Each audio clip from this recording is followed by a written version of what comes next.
నీ పెదవులతో మాట్లాడాలని పనిగట్టుకు వచ్చా, నీ పదములతో ఆటాడాలని పరిగెత్తుకు వచ్చా. సరి సరి పదమరి తతపడి తదుపరి సబ్జెక్ట్ ఇది అని చర్చిద్దాం. అర్జెంటుగా కథ కదిలిద్దాం.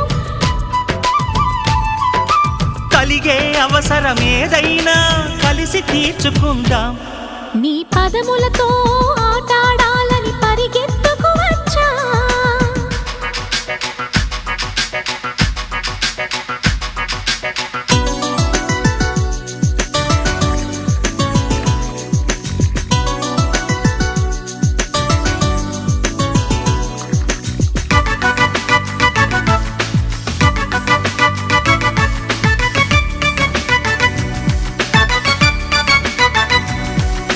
సూదంటు సుకుమారం హలో హలో అంటే ఎలా హల మతి అటో ఇటో అవదా.